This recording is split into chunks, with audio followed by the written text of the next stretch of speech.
আর এই মুহূর্তে একটা খবর ব্রেক করছি আমরা। কসবায় আদর্শ খুনে রহস্যের পর্দাফাঁস, গ্রেপ্তার দুই অভিযুক্ত। ধৃতদের নাম ধ্রুব মিত্র এবং কমল সাহা। এই মুহূর্তে যে খবর ব্রেক করছি আমরা, ইতিমধ্যেই দুজনকে পুলিশ গ্রেপ্তার করেছে। তাদের নাম ধ্রুব মিত্র এবং কমল সাহা।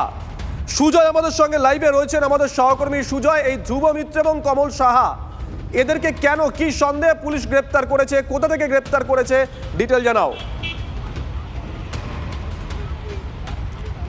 দেখো, প্রথমে তোমায় জানাই, কসবার হোটেলে আদর্শের অর্থাৎ চার্টার্ড অ্যাকাউন্ট আদর্শের দেহ উদ্ধারে 24 ঘন্টার মধ্যেই ঘটনার কিনারা করলো পুলিশ, কসবা থানার পুলিশ। এখনও পর্যন্ত দুজনকে গ্রেফতার করা হয়েছে, ধ্রুব মিত্র এবং কোমল সাহা।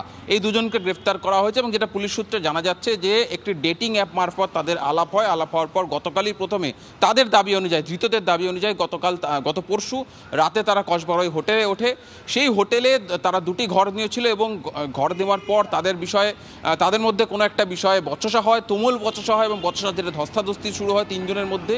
সেই ধস্তাধস্তিতে এই আদর্শ মেঝেতে পড়ে যান, হোটেলের রুমের মেঝেতে পড়ে যান এবং তার নাক মুখ কান থেকে রক্ত বেরিয়ে আসতে দেখে ভয় পেয়ে যায় ওই দুই ধৃত। অর্থাৎ যারা এখনও পর্যন্ত তারা জেরা এটা দাবি করেছে, এখনও পর্যন্ত কিন্তু আরও তাদেরকে জেরা করা বাকি। তারা দাবি করেছে রক্ত দেখে ভয় পেয়ে যায় এবং সেই অবস্থায় আদর্শের পা তারা বেঁধে দেয় হাতের সামনে তোয়ালে পেয়ে। কেন বেঁধে দেয় তার ব্যাখ্যা তার দিয়েছে। তারা জানিয়েছে যে আদর্শ যদি উঠে তাদেরকে মারধর করতে যায় বা তাকে ধরতে যায়, সেই জন্যই পা বেঁধে তারা পালিয়ে গিয়েছিল। যদিও তার সত্যতা কতটা রয়েছে সেটা পারিপার্শ্বিক তথ্য প্রমাণ এবং তাদেরকে আরও জেরার মাধ্যমে স্পষ্ট হবে।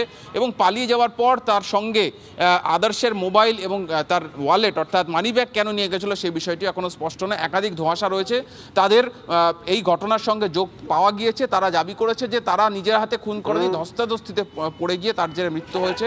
অর্থাৎ সেই ঘটনায় কসবা থানার পুলিশ গ্রেফতার করেছে এবং তাদেরকে আদালতে পেশ করা হবে।